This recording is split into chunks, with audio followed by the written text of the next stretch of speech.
Hello, and welcome to the Scope of Things podcast, a no-nonsense look at the promise and problems of clinical research based on a sweep of the latest news and emerging trends in the field and what I think is worthy of your 30 or so minutes of time. I'm Deborah Borfitz, Senior Science Writer for Clinical Research News, which means I spend a lot of time with my ear to the ground on your behalf and a lot of hours every week speaking to top experts from around the world. Please consider making this your trusted go-to channel for staying current on things that matter, whether they give us hope or cause for pause. In another 5 minutes or so, I'll be speaking with Annette Bakker, CEO of the Children's Tumor Foundation, about what nonprofits uniquely bring to clinical research and new financial models for sustaining their contribution. But first, the latest news, including a new approach to funding clinical trials for ALS, an algorithm using spatial biology biomarkers to match patients to trials, development of a biomap of lung cancer tumor changes, improving diabetes treatment outcomes for patients in China, the possibility of slowing Parkinson's-related dementia with cough medicine, and how the UK is uniquely overcoming some of the timeline-related EARL hurdles in Europe. A new financing model has been proposed for developing drugs for amyotrophic lateral sclerosis, or ALS, to bridge the notorious valley of death, whereby promising scientific discoveries often fail to translate into viable therapies.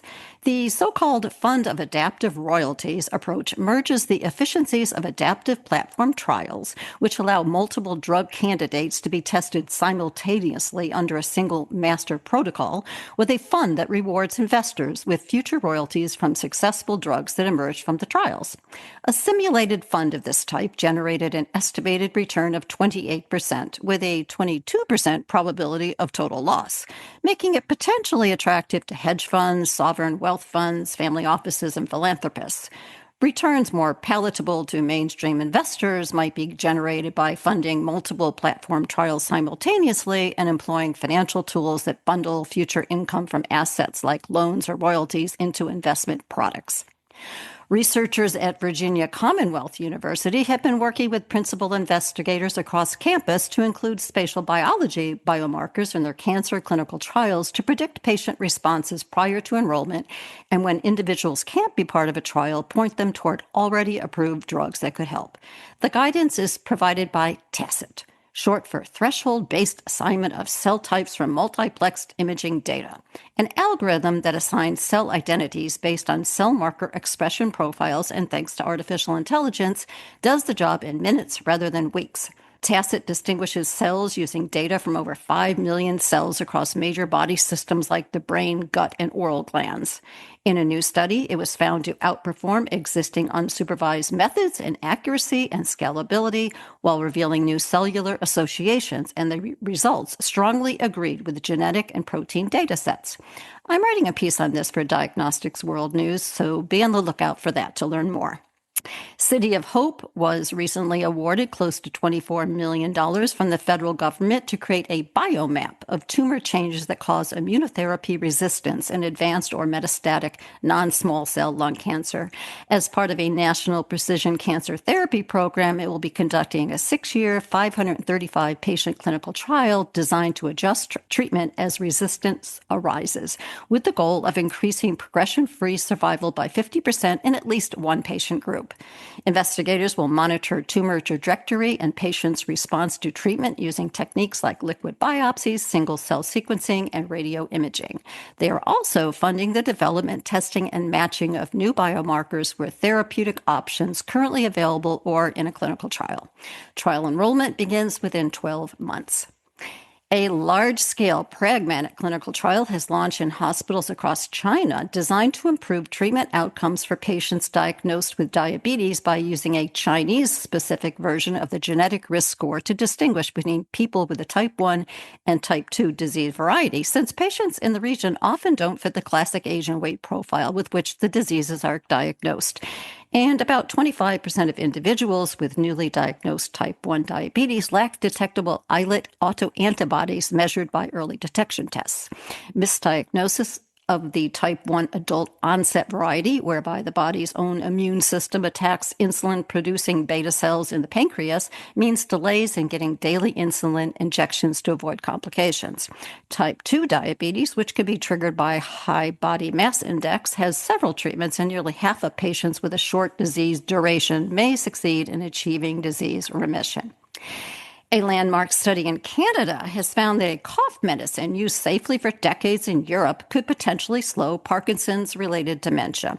In the year-long clinical trial involving 55 participants with Parkinson's disease dementia, Ambroxol was found to be safe, well-tolerated, and reached therapeutic levels in the brain. Moreover, in the treatment group, psychiatric symptoms remained stable, as did a blood marker of brain cell damage, and participants with high-risk GBA1 gene variants showed improved cognitive performance. Researchers plan to start a follow-up clinical trial focused specifically on cognition later this year. And finally, investigators have identified major ethical, administrative, regulatory, and logistical barriers, or so-called EARL hurdles, for multinational clinical trials in 19 European countries based on an analysis of data from an international platform trial testing multiple drugs for the treatment of pneumonia between 2016 and 2023. The analysis was focused on 3 key metrics: time to complete site contracts, time to regulatory and ethical approval, and time to first patient enrollment, and pronounced differences were found in studies conducted in the UK versus non-UK countries. Notably, the UK achieved dramatic gains on all 3 timeline-related measures during the pandemic, far outpacing that of the other geographies, which researchers credit to the country's established research networks and emergency trial frameworks. As a reminder, links to all the articles, studies, and press releases covered in this month's news segment are only a click away in the show notes. It is now time to bring in Annette Bakker, head of the Children's Tumor Foundation, to talk about the evolving role of nonprofits in the ever-time and cost-challenged R&D ecosystem. Welcome to the show, Annette.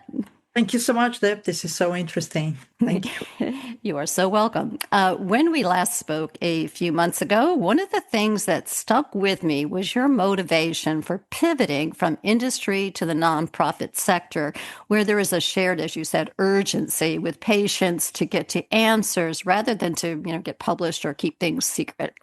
I was hoping you could start us off by sharing that tale with our listeners, because I think it gets to the heart of the work the Children's Tumor Foundation is doing, in this case for patients with neurofibromatosis, or NF. Can you oblige? Sure, absolutely. Very happy to do so. So just historically, I was for about a good 10 years in academia, followed by a good 15 years in industry. And what I noted is that the industry sector has excellent drugs, and the academia has excellent models. And the models are anything from cell models to animal models to anything you need to bring the good treatments to the patients. And so if these two come together, the drugs and the models, then you can start thinking about better treatments for patients. Unfortunately, that is not the case. Very often the models are, let's now say, for the lack of a better word, stuck in academia, because in the academic enterprise, people are driven by curiosity, and it's a lot about publications, and it's a lot about making sure that you keep the funding for your lab. That is all dependent on what you discover. On the other hand, the industry people, they are very laser focused on drug discovery. However, their, let's say, modus operandi is that they patent their drugs and need to keep their data and their information secret as long as possible. And on top of that, in the industry, you as an individual don't per se exist. It's more a team sport. So when I was working in the early 2000s in Italy, in a biotech in Italy, in the glioblastoma space, I discovered that, in fact, the models that were used to do drug selection and that were accessible to us as pharma people were not good models. Whereas the good models, the good animal and cell models, were actually in academia. And there was this constant blaming back and forth between academia and industry, where, in fact, at the end of the day, the patient was the one who was really suffering because, of course, if we screen on the wrong, however accessible models, we are obviously going to select the wrong drugs and we will not get the right drugs to the patients. So being a little bit frustrated about that ecosystem and about the fact that these two kind of stayed in their comfort zone, the opportunity came up for me to join the Children's Tumor Foundation as the then chief scientific officer. And what I very early learned is that as a non-for-profit, coming from pharma, you know the disease pretty well, you know the ecosystem pretty well, and you can really add a different value than patient support. Nothing wrong with patient support, but I think you can really become a partner in the R&D ecosystem as a, let's say, a nexus between, on the one hand, the patients and on the other hand, all the stakeholders, right? From academia to industry to regulators. So you really don't have any conflict and can push everybody a little bit out of their comfort zone to make sure that we're selecting the right drugs to go to the clinic.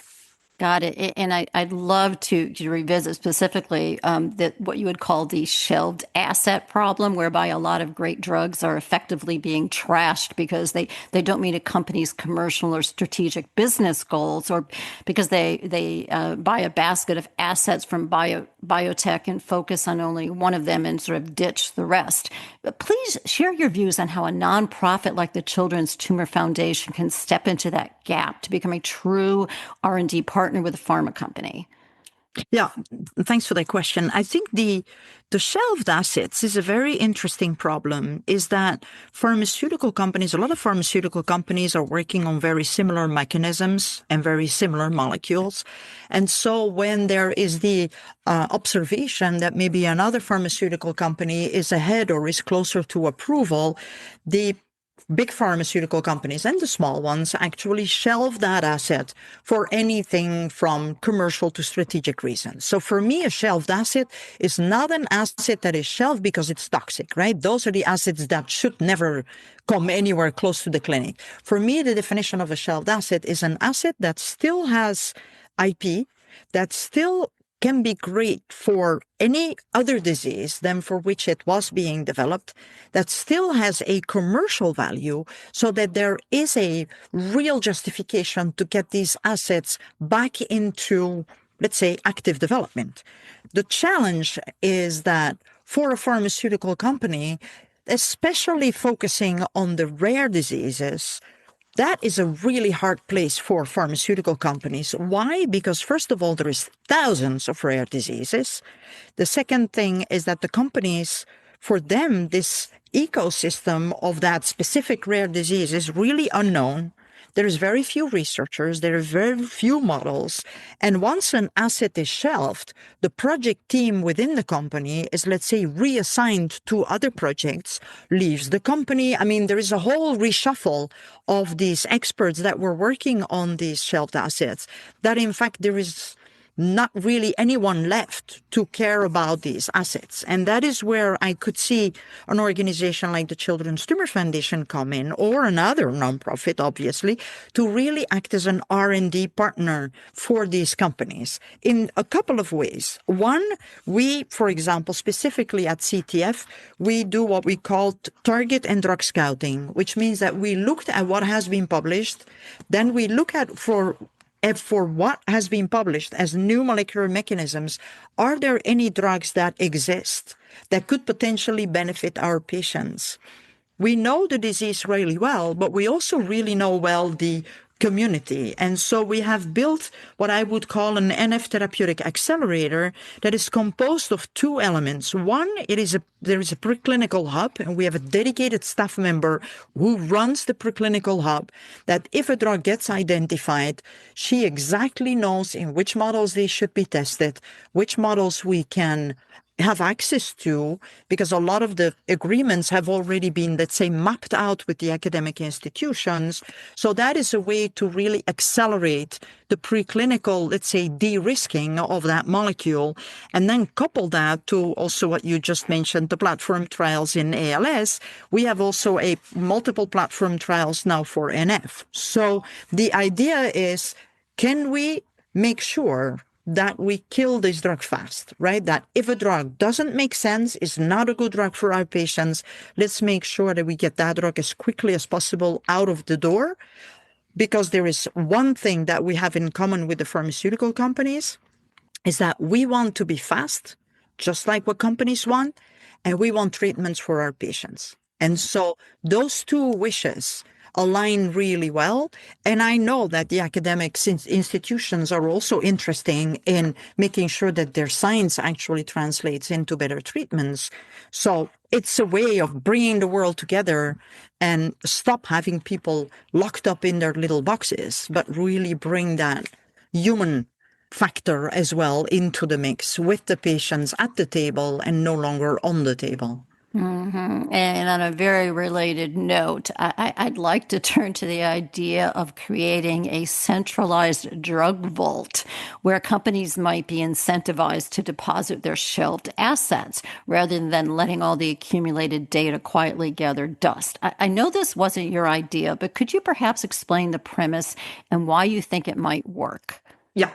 So, first of all, my very first experiment was there was actually a drug that was at Pfizer in the, let's say, 2015, 2016, that was a drug that would really be able to help our NF patients.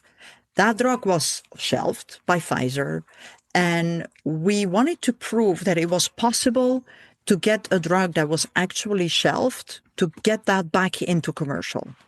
So we worked literally directly with, at that time, the head of Pfizer Cures, Lara Sullivan, and Frida Lewis Hall, who was the chief medical officer of Pfizer at that time, to make sure that we assemble a team of people that would make sure that they get the data. They were looking at getting the necessary investors and making sure that that drug was not forgotten.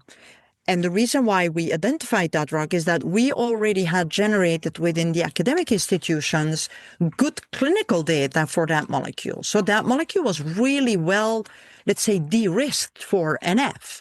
And so as a case study, we were able to help these people to make sure that that drug got out of Pfizer into a new company, SpringWorks. And then the SpringWorks team did an excellent job getting that drug all the way to approval on February 11, 2025. Now this company, SpringWorks, was just acquired by Merck, the German Merck, for $3.5 billion. Whoa. So the reason why I'm telling you this story is that this is the story that, yes, you can get the drug out of a pharmaceutical company. Yes, you can create a new company around it. And yes, you can get it approved. And yes, you can make money. The challenge and what makes this so difficult is that the way we did this, let's say, case study, is not scalable.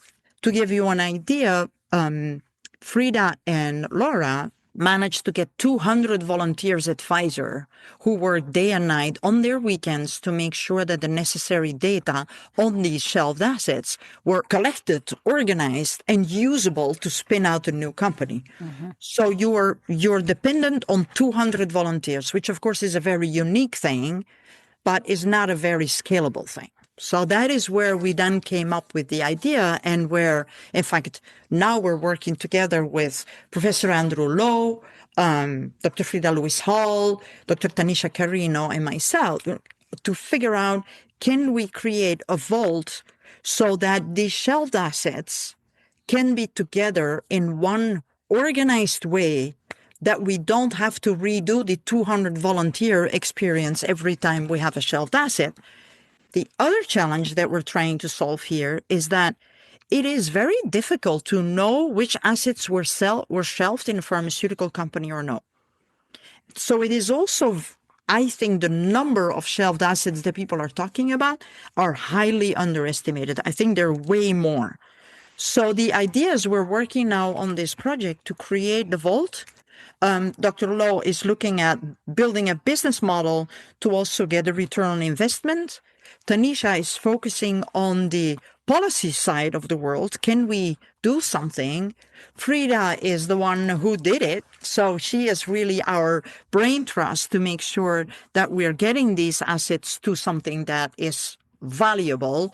And then I see where CTF and other foundations can really participate is to act now as de-riskers and build these R&D accelerators to make sure that companies don't, between brackets, waste time on agreeing and making sure that we get the necessary paperwork in place to be even start doing the drug testing, right?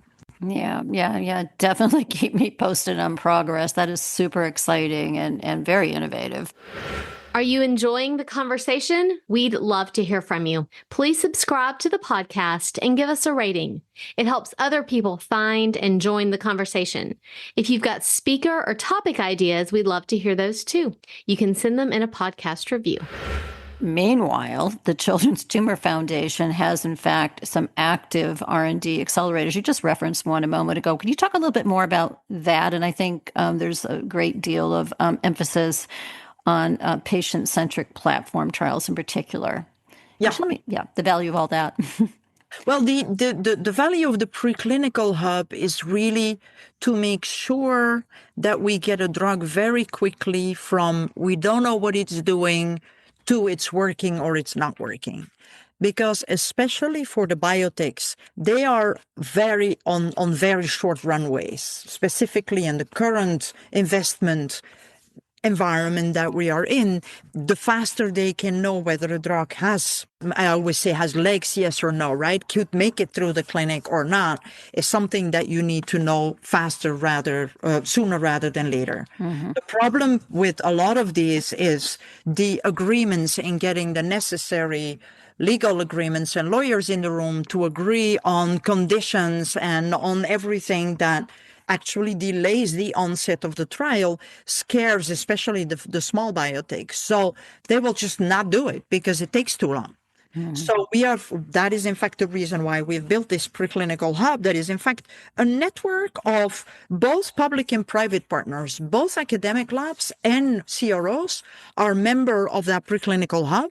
The hub is constantly expanding, but we have that one, call it, expert in preclinical development who really acts as a tour guide, right, to the pharmaceutical companies. There is this drug, and that person will be able to say, go do this, don't do this, etc., etc. So that is in fact the reason of the preclinical hub. On the clinical side, we have 2 platform trials up and running, one for NF2-related schwannomatosis and one for pain in schwannomatosis. And then there is one that we're now building in Europe, which we hope to get off the ground within this year, which was funded by the European Community called EU Pearl, and where we really would like to build a same platform basket trial, actually, where you can look at multiple indications with multiple different drugs in a master protocol that is up there for many years. Okay. The patient center. I just want to give you one thing on the patient centricity. Yes. I think it is so interesting that we get asked from the morning to the evening whether we prefer peanut butter or strawberry jam. But when it comes to healthcare, nobody asks. Mm. You get told what is going to happen to you, and the patients don't ask the questions, and the clinicians are not always used to communicate with the patients about their trials. And so what we have done is really figure out a way to make clinical trials more patient-centric and not just have a patient in the room as a token, but really have a patient or a parent in the room who actually participates in the design. And I'm going to give you a very simple example. If, for example, your child has a glioma, 3-year-old child has a glioma, and the clinical trial requires to do a MRI, I'm just giving you this example now, right? MRI every 3 months. That means that your child of 3-year-olds will have to be in anesthesia every 3 months. Parents may say, no, I'm not doing that. That's too much for my 3-year-old.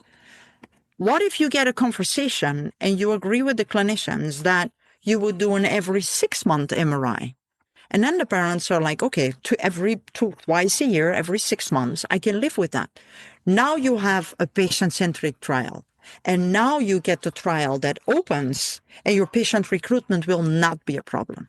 And I think this is so important to get these kinds of conversations going because 30% of the clinical trials in rare disease fail because the companies or the sponsors cannot recruit their patients in time. Yeah, very, very good points. And besides these, patient-centric platform trials, I know the NF Clinical Trials Consortium is another way NF trials are getting efficiently conducted. And as we speak, I also know that being a congressionally directed medical research program, it is potentially subject to funding cuts.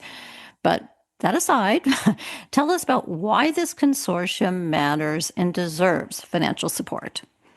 I think the most important thing to understand in rare disease is that not one single center sees enough patients to run a clinical trial by itself. None of them.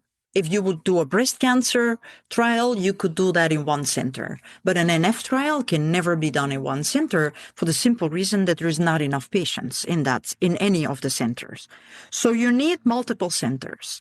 And the way to make sure that these clinical trials are run in an efficient way and in an effective way, you need to set up a consortium of clinical trial centers that actually do collaborate, that they all measure the endpoints in the exact same way, that walking 3 minutes or anything that needs to be done at the clinical trial, measuring hearing, measuring movement, measuring anything, that is done and agreed upon by the clinicians to be done in the same way. So that led, in fact, to the birth of this NF Clinical Trials Consortium over 10 years ago now, where today there's about 20 clinical trial centers that are working together, if it's not more than 20, that are actually discussing clinical trials, agreeing on the clinical trial design, sharing the data in one place, having the operations in one place. So this is just a super efficient way to run clinical trials that otherwise you would have to go and you would have to assemble all these different trial centers to be able to agree every time you run a new trial. So it is a fantastic infrastructure that has been built with money from the congressionally directed medical research programs from the specific NF CDMRP program. And yes, it got cut. We are heavily advocating to make sure that we can, that this program would get back up. Because if this government is about efficiency, this is efficient. This is very efficient. I can tell you that a typical clinical trial runs anywhere from $5 to $10 to $15 million per trial. This clinical trial consortium ran, I think, 29 clinical trials with about $15 million. So now here you go. You're speaking about maximum $1 million per trial to do these trials. And why is it so cheap? Because honestly, the institutions have put in a lot of volunteer time. These clinicians are amazing. They put in a lot of volunteer time. Institutions co-fund.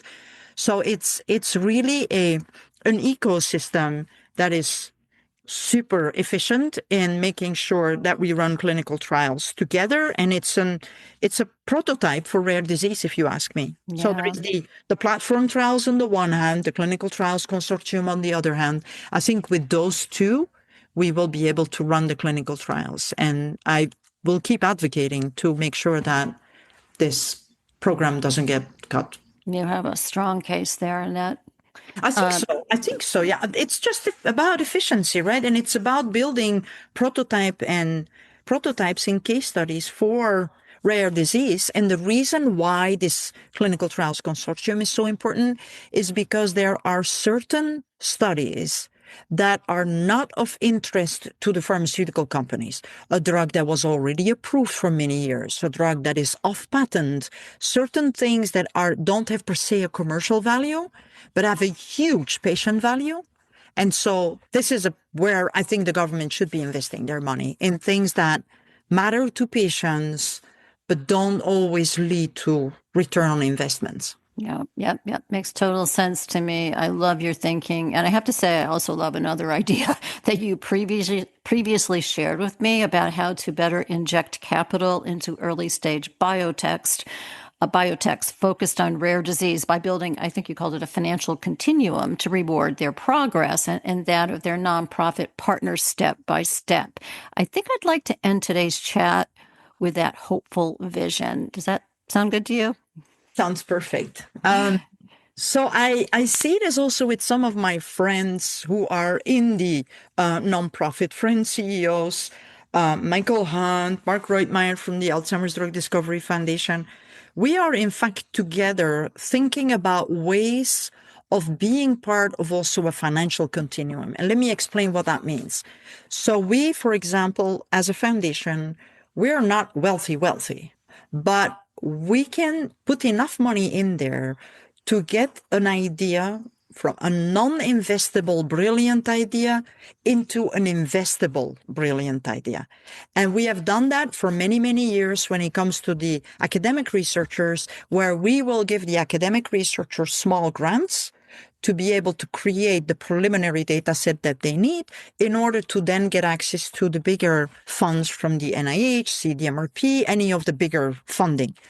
And I was thinking in the biotech space, we're in fact exactly at the same point, where some biotechs have brilliant ideas, but they don't have the conviction, they don't have the, let's say, data package that they need to convince relatively risk-averse investors these days to put in money and to help make that idea happen. So what if the R&D foundations really come in early, and a lot of us are doing this, right?